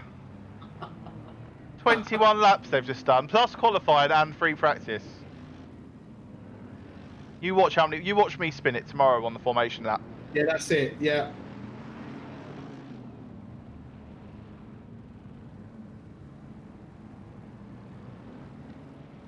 Here we go. And a big old gap forming behind. I'm not too sure what's happened further down the pack, but the gap between Santon and Birch is massive. Where even is Birch? Birch has just been swamped by the pack here. I'm not too sure what happened as he went round the last corner to start the race off, and how our driver's going to get through. A little bit of contact there between Sorensen and 492, which is Wally. McGuigan's on the outside there, I can see, but other than that, that's looking pretty clean. Certainly is, and car number 48. Oh, a couple of cars having a coming together, and that was Fernandez and Hopkins, but it looked like the cars kind of went inside each other, so it might have been a glitch of some description, but I did see that.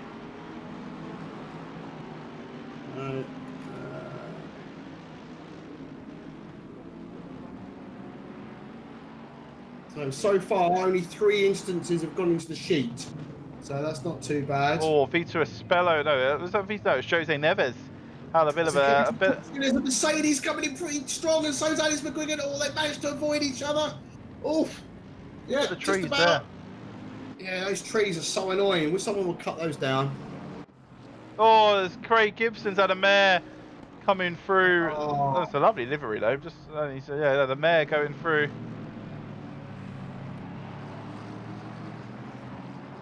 There we go then, Jonas Kvitsto. All the drivers heading round for the end of lap 1. David Long leads them round for another lap, essentially. So the gap is already forming between himself and Direct, and then Ed Terrell. Jose Neves fallen off the pace a little bit. He's lost the position as well to Marcus Haller. Dieter Santon as well. P2 in race number 1 finds himself down in P7 under fire from Baldetto, but Marc Chardons is actually leading the AM split on tier 6 at the moment. He's got Santon trying to make the move on the outside, but he runs wide onto the gravel, which lets Baldetto through, I think. It certainly does. This is the podium battle then for our tier 6 drivers.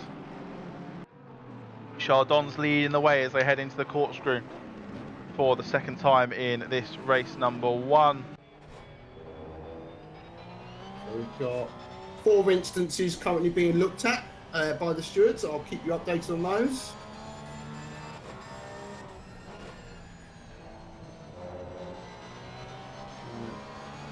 Behan so far hasn't had such a strong start to the second race. He currently finds himself in 24th position, just being overtaken by Paddy Redmond in the Aston. Oh, sorry, no, he hasn't. That was someone else. Eric Von Glan. So what's going on there? The live timing hasn't updated.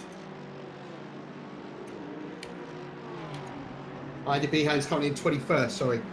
So with the prediction, you voted yes or no. I'll keep you up to date on his progress. I do like that livery. I know it's a McLaren livery and it's on a Ferrari, but I do like it. Kind of talking of McLaren, they're on the 15th of February. We get to see the new one. Oh, up ahead, there's a move there. Looks like. Not sure who. The Mercedes there. That is Philip Menzies, I believe. Menzies, yeah. Oh, and then we've got the inside. You've got the Porsche. We've got Wilden, Wally, Bahan. All 4 of these drivers, all battling for position. They head through Lesmo 2 and Wilden, Bahan. They're all collision. McGuigan's going to say thank you very much. Let me through. Paddy's going to make through as well. I think by the looks of it there. Oh, there's Andy Behan spun. Andy Behan has spun, ladies and gentlemen.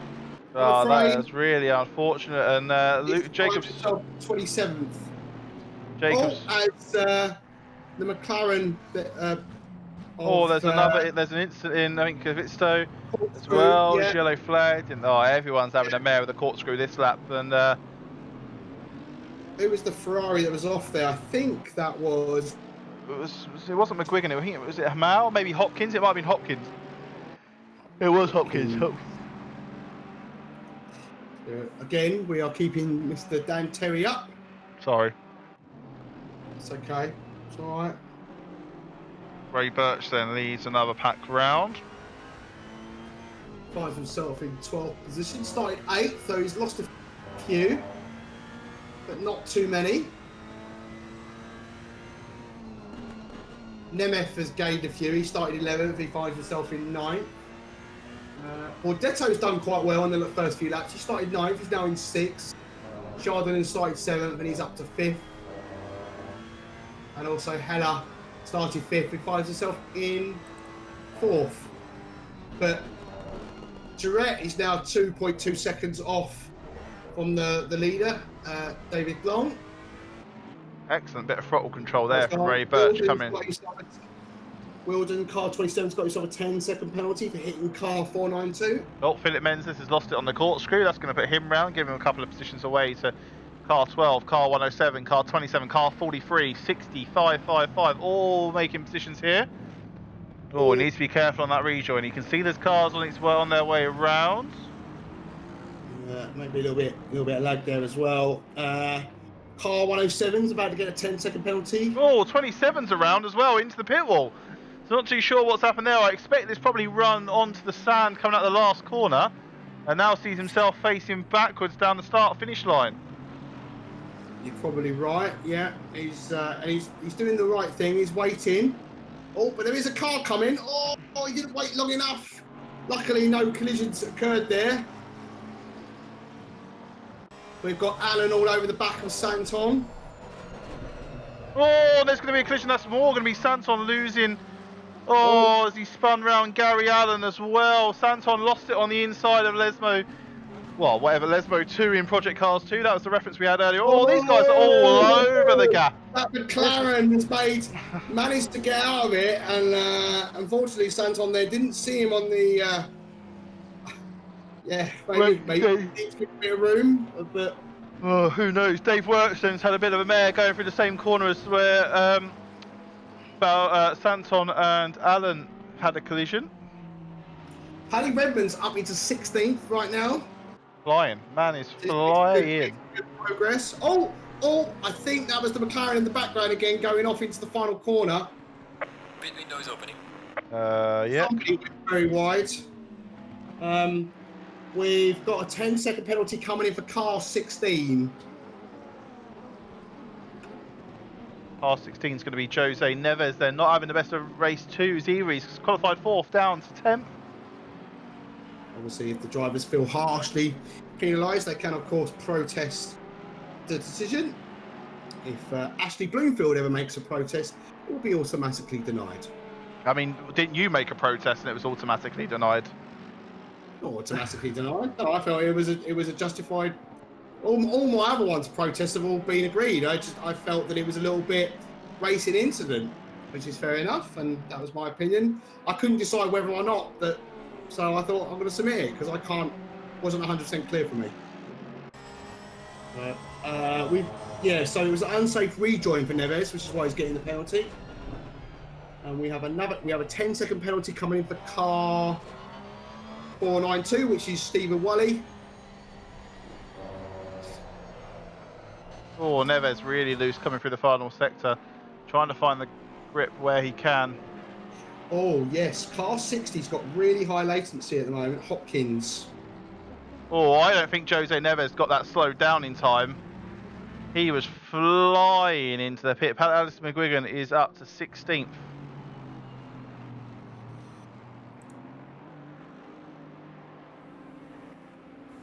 I don't think that's I think that might be the server. Oh, we're back. Are we back? Are we all going? Am I just going? We've got flying cars everywhere. I've lost connection to the server. I'm fine. I'm fine on the server. Excellent. Oh, our weekly disconnects has happened in the mid part of race number 2. Yeah. So Chardonnay's just got past the back marker Gary Allen. Gary Allen's in 24th. Chardonnay's in 5th. Pit window is open. Neves and McCloskey are both in the pit. Go. Laszlo Nemeth finds himself in 6th. He's followed by Diego Santon and Andre Bordetto in 8th. And Andre just went a little bit wide there. Coming up the hill to the corkscrew as they go in. These three pack are pretty close together at the moment. But yeah, car 60, Hopkins has got some high latency.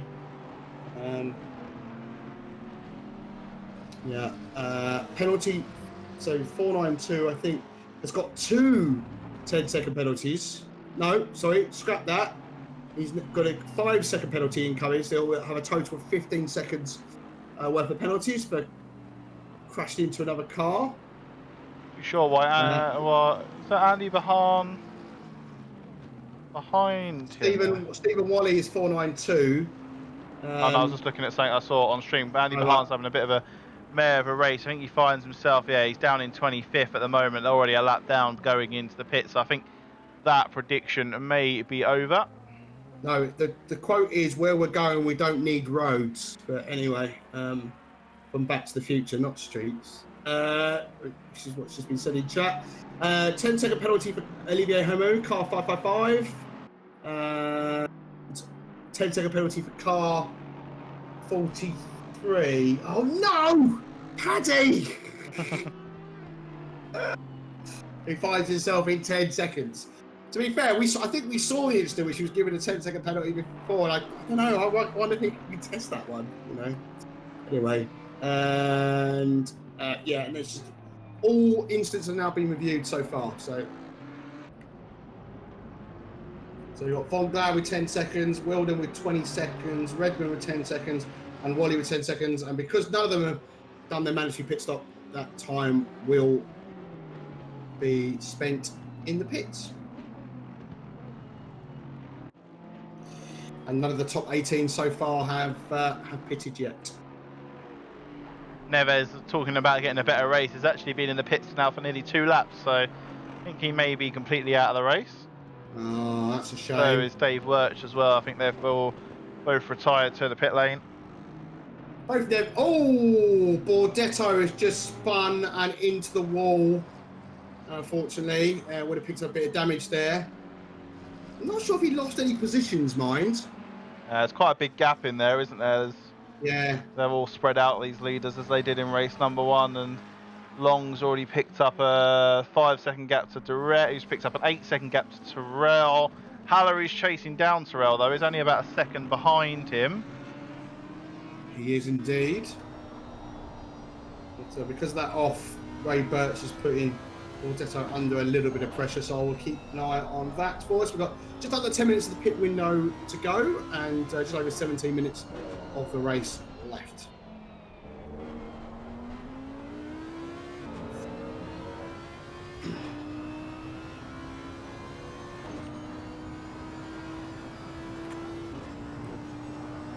So, settle down a little bit at the moment. I just clicked on him and he spun again and finds himself in the wall, unfortunately, currently in 24th. And not having the best of races. Because he had a really good round 1 and then just hasn't continued that from then, really. So he's still off the track. I've got a feeling he might be switching back. Car 60 has been disqualified by race control. I think that's going to be down to the high latency, unfortunately, that they were experiencing this evening.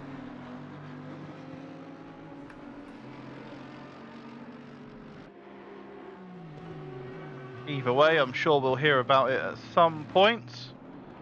I'm sure. Olivier Hammer is now on his way again, heading towards the corkscrew. Alice McCloskey just got to squeezes by, and he's off the track again. I think because he got distracted by, I didn't want to interfere with her race. So Marcus Haller. Looking at Paddy Redmond now, who's chasing down Isberg, but 10-second penalty. It's annoying, frustrating.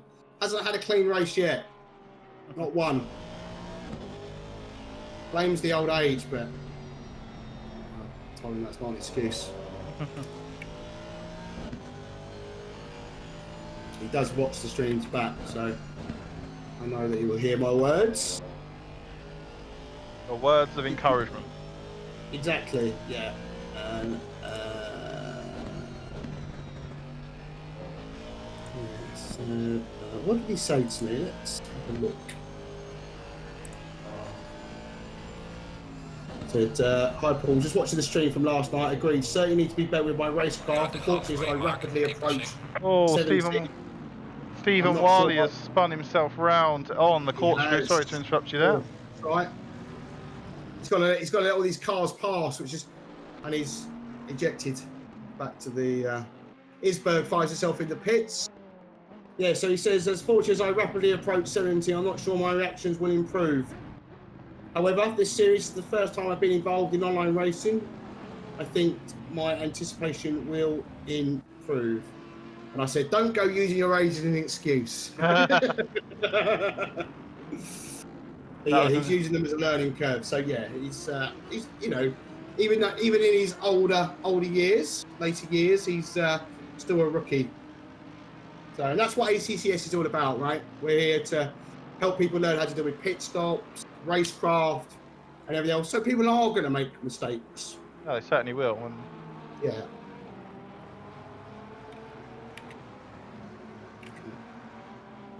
So I see that Long is now in the pits with Ray Birch as well. I've got just over 6 minutes of the window to go. Just a repeat for the first race for Long, isn't it? Yeah, just drive away with it. Yeah, and to credit, there wasn't any incidents between him and back markers, so obviously takes two to tango.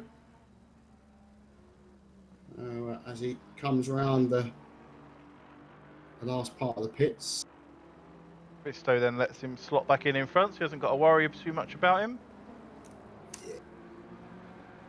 Smart move, that.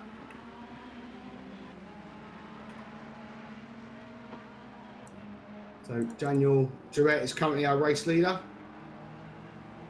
Redman up into fourth, but has a 10-second penalty, which is going to hurt. But he's higher up than he was in race one, and he had a 10-second penalty last time. So, and the field potentially, I think, is a little bit more spread. So he might finish higher up than what he achieved in race one. Hope so as well. Terrell Haller in the pits then, the last of the drivers that are yet to serve their pit stops are all coming in. Is Durrett going to come in, or is he going to start? Bradman's in as well, as we watch him on the stream. It's tight, that entry, isn't it? Because it kind of goes around the line and then hard left. And the marker as well is on the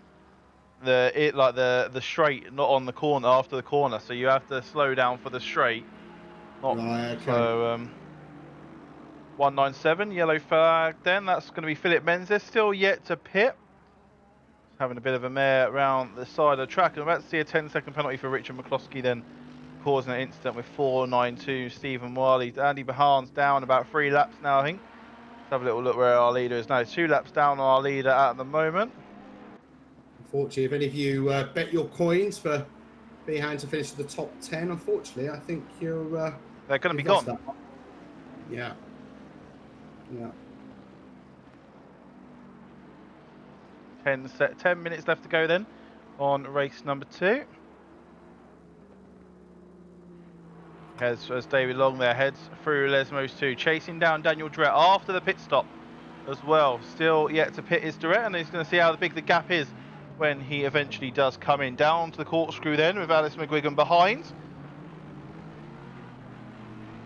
He's just lapped Wilden, I think.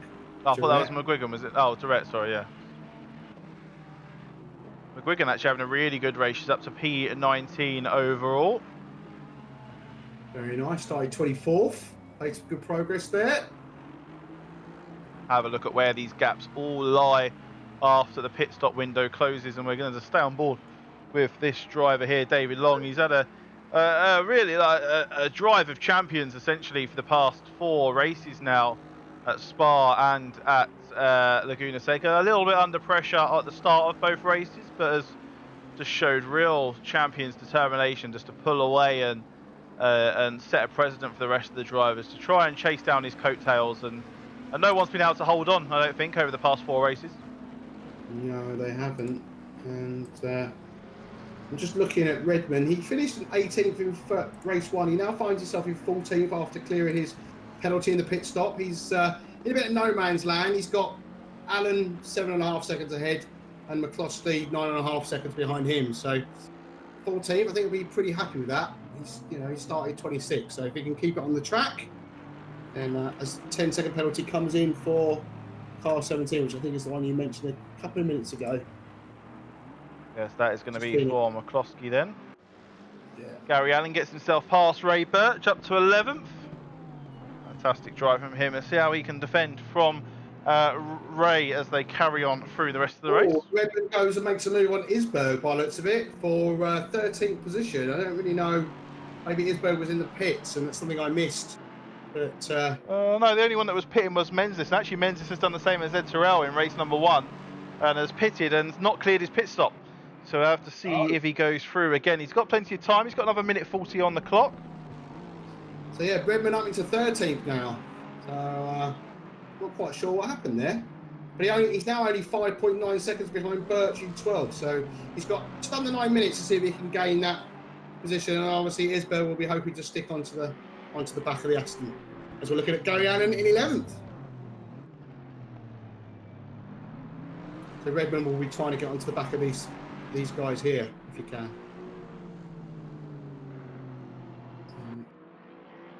Sonson again, having a solid race, started 17th, now finds himself in the top 10.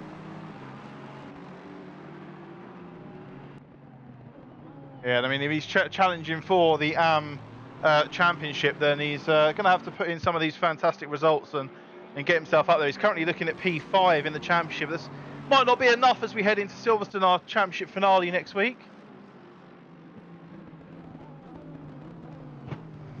Let's have a little look then how the gaps are fizzed out. So it's a lot less than it was in race 1. Durrett is only 10 seconds behind David Long, but then the rest of the leaders all spread out, and this is probably the closest battle on track at the moment. It's interesting because Redmond's now only 4.8 seconds behind this group, so he's gained a second on them with just under 8 minutes to go. So he's got the pace round here. It could get interesting, a little bit spicy before we see the checkered flag coming down. Another 2 tenths, 4.6 seconds. Menzies still hasn't closed. Is the window's now closed? He still hasn't cleared his pit stop. He was actually a second. Paddy Redmond put in a 25.1 last lap, his personal best of the race. It was actually a second faster than Ray Birch last lap, and 4.5 tenths faster than any of Ray Birch's previous laps. He's only about 3 1/1000ths off of the personal best of Gary Allen, who is putting in lap after lap of consistent times. And to be honest, it looks like Paddy Redmond, besides he's one of the fastest drivers on track at the moment. The front 4 have all set 24s as personal best, and then it's down to Paddy Redmond. He's got the 5th fastest time out of the 30 drivers on track this evening. It's a great drive from him. It's just the racecraft element that needs some tweaking. It's not necessarily aggressive. You know, we see a lot of the drivers who, you know, act like a homing beacon towards another car. It's just these little taps, these little avoidable bits where he could back out from time to time and just give that car out of a car ahead. And it's just an awareness thing, and that will hopefully come. And like you say, he's got the pace. I mean, he's only 3.3 seconds off these guys now. You know, he's gained over another second on these. Yeah, he just put in a 25.2 with Sorensen has dropped into 12th. I'm not too sure what's happened there because Allen and Birch have both passed Sorensen, who put in a 26.7 last lap. Ray Birch put in a 25.3. There's a car that's gone wide there. He's catching up to the McLaren Bordetto. So Paddy's coming up to him now into the corkscrew. That is the position on track as well. It is, yeah. Bordetto for some reason had gone wide. Don't know why. I just saw the cloud of dust in the distance. So Isberg's just munched a whole bunch of sausage there coming down off the through the final sector, and I saw him. Nom. Yeah, I saw him in the background go flying, and jump on board with Paddy Redmond as we head. There's 5 minutes left of this race. So he's got to be getting a little bit hungry now because he's got Bordetto up ahead of him, and he's got 3, 4, 5 cars up ahead of this. So if he gets past, he could potentially top 10 is potential. And these cars are all battling for position. This is the pack ahead. You can see Paddy Redmond behind in that green Aston Martin. Ray Birch now puts himself into P8.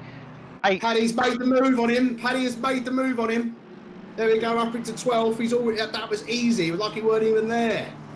Well, let's put it into comparison with lap times. Paddy Redmond last lap 25.7. He's had a 25.2, 25.1 the laps before, and Aspello 27.4, Birch 27.6, Allen 27.9, Sorensen 28.1, Baldetto at a 43.5. Obviously, we saw that incident there as big instant there. Then in between Gary Allen, I think it was back marker. Oh, Paddy! Come on, Paddy! He's in the top 10! He's in the top 10! Yes, Paddy! Go on, son! He's up there, so he's got part of the Allen involved in that incident there. Has dropped him down to 14th. I think a back marker, it may have been Philip Menzies, was also part of that incident. I say back marker, Philip Menzies down in 21st. It looked like it was his yellow McLaren spinning along the side of Gary Allen. He's all over Birch. I mean, I know that's unfortunate for the other guys if the back markers caused that, but Paddy Power, love it in chat, love it. Yes. I wonder if Paddy can secure this. I wonder who is going to get driver of the day. Is Paddy looking to make a lunge? Come on, chat. You know what's going to happen. Ray Birch, the people's champion, Paddy Redmond, is driving his way. He's made up that 7 positions in the last lap. He is on a 20. He was actually 2.5 seconds quicker than Ray Birch last lap. Obviously, Ray getting caught up in that incident between Gary Allen and I believe it was Menzies. I'll have to wait for the stewards to confirm that, but either they both lost it in the same position or they were both involved in an incident. And it's going to be unfortunate for Gary Allen. He's had a poor run of form recently. He's just going to beat himself up about that, as well as probably have words with the drivers around him. But like I said, it's a small, tight, twisty track. It's America's version of Brands Hatch, essentially, and it's just very, very tight to get a move done, especially with the grass and the sand and the dirt on the sides. It's like an ice rink out there if you get your wheels caught in it. Oh yeah, for sure it is. Last lap for Paddy was a 1:26.3. Last lap for Birch was a 1:28.5. But I mean, if you were Paddy now, maybe you'd be happy with 10, but you just sit pretty behind. You know, you got just under 3 minutes of the race to go. Bordetto, though, is potentially looking pretty racy behind them, but yeah, I don't know. I don't know. Paddy's got the pace to get past him now, but we are sticking with it because it's been a fantastic race from Paddy tonight. Great second race. The leader is about to cross the line now, so he's about to start the penultimate lap, and he managed to lap up to, I think it's about P13 on track last race. He's actually only he's up to P13 now, and he's chasing down the leader, David Long. He's chasing down the Lexus of Jakob Sorensen for put a lap on P12. Just like I said, a stellar drive from David Long for the past 4 races in a row, and it's just going to be who can stop him going into Silverstone next week. I don't know if there's anyone that can really contend with him. No, and just think he'll be in the Silvers next year, and he's going to be probably fighting towards he'll be in the AMs, but I think I suspect he'll be fighting with the pros. Yeah, definitely. We'll have to have a look at the data from the rest of the season to see where he ends up, but he's had a substantial... So you might find this is, one of his favourite tracks, or these are his favourite tracks next season, completely different tracks, and he might struggle. And he might stick with the Aston, or he might go for a different car. It's exactly, and that's what I mean. As you go higher up the leaderboard as well, you're going to notice drivers choosing, changing cars as they go, because it's a rookie series at the end of the day, and if you're really fast in an Aston, you may not be a rookie in an Aston anymore. So he may want to go and try another car like the Ferrari or a Lambo or something a little bit different, maybe even a Porsche. As he crosses the line for the last lap, he gets past Jakob Sorensen then to put a lap on P12. Baldetto is about a corner ahead of him, so he may even catch up with Paddy Redmond. But go back to Paddy Redmond, he's about half a second now behind Ray Birch. He's brought that gap down. So they've still got one more lap after this. So as we head up towards the corkscrew, this is the closest battle out on track at the moment. Into the heavy braking zone to go. That's where the Aston Paddy goes a little bit deep. Both these drivers are catching Laszlo Nemeth as well. The gap has come down about a second in the past lap. Nemeth did a 1. Yeah, well, there you go. Nemeth's right ahead of him now. So this could make it interesting. And Nemeth is not feeling. He's looking on the inside there. He's trying to. He really gained on him there. That was unbelievable. But he's put himself in his wing mirror to try and distract him, which is he's entitled to do. He didn't lunge. He didn't ruin. I mean, part of me is like just hold still. Just hold fire. Just take 10th. I mean, you've got up to 26. You've gained 16 positions. I mean, just relax. Hold it. Chill out. And David Long then crosses the line to get his 4th win in a row. We're going to jump back and have a look at this battle between Paddy Redmond. We're going to jump on board as well between Paddy Redmond and Ray Birch. Can Ray Birch hold on to it? I mean, like I said, Nemeth not feeling. We've had a disconnect again, so we won't be able to show you that battle because talk us through it. So as they're going up the corkscrew, he's Ordetto is just behind these guys as well. He's behind Birch. The gap has increased ever so slightly, but Nemeth is right over the back of Eusebio. I think it's a Bentley. I think it's a back mark. I think it's a back mark. It's a Bentley. Yeah, it is. Yeah, it's a Bentley. He's getting in the way here a little bit as they're going in out of the corkscrew down the hill. But Paddy Redmond's kind of he's not anywhere near. But Birch is all over the back of Nemeth now. As this back marker up ahead, the Bentley's not really doing these guys any favours. Oh, Paddy nearly goes into the back of Birch. Oh, that was close. He took avoiding action there. And they come to cross the line. There we go then. So that rounds out our top 10 of race number 2. Let's head over to the podium. And David Long for P1 in the chat then for your driver of the day. Daniel Durrett for P2. Ed Terrell for P3. Dieter Santon for P4, Mark Chardons for P5, Marcus Haller for P6, Voita Aspello for P7, Laszlo Nemeth P8, Ray Birch P9, and Paddy Redmond P10. I don't even think we really need to do the vote of driver of the day in the chat. I don't know where have you gone? I've got the wrong chat up. Yeah, I don't know. I was about to say where have you put me? There we go. There you are. You're back. You're on your way back. Come on, you know where it's at, chat. Come on, we know where it's at. P10 all the way. Come on, come on. Yeah. That one is... You look strange. I look strange? No, they're saying I look strange, but yeah. Oh. Yeah, great solid race there. Imagine what he could have done if he hadn't had a 10-second penalty. Yeah, definitely. I mean, it was definitely on for a top. Probably could have, got up to maybe P8 there. Let's have a little look at the Santon. And then it was Chardons. Better drive from him in race number 2. Good to see. Didn't really put too much focus on the AMs in this race, unfortunately, just for how much was going on with Paddy Redmond in that race.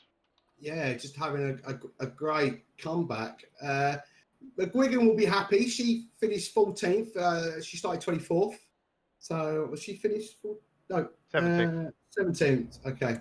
Yeah, so I think she'll be happy with that. Much better performance in the second race. Olivia Harrell didn't have a great race, so we saw a few instances involved. Neves as well.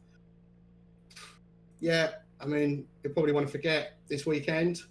But Long just on a complete level. Durrett just couldn't. He's 18 seconds behind him. Yeah, I know. And then Terrell's 15 seconds behind him, and then Santon 10. I mean, and then Chardonnan's 12 seconds. Like that. The gap between the top 5 is extraordinary. Yeah.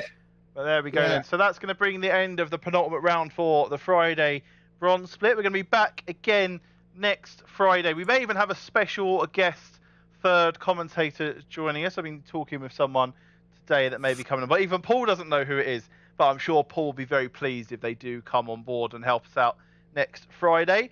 But yeah, like I said, it does depend who it is. I think you'll be very happy with who it may be. So do I know them? Yes, you do. So, Okay. yeah, we're going to see you back here, same time, 7:20 next Friday. Meanwhile, we've got the Silver Split stream. Silver Split stream tomorrow. And then we've got the Gold Split stream on Sunday. So we've got Lars and Julian, I believe, tomorrow. And Gareth and Mihai on Sunday. So, yeah, we'll see you all back then and there. And we'll catch you all next week. Goodbye. Count to 0. I just wanna be a superhero.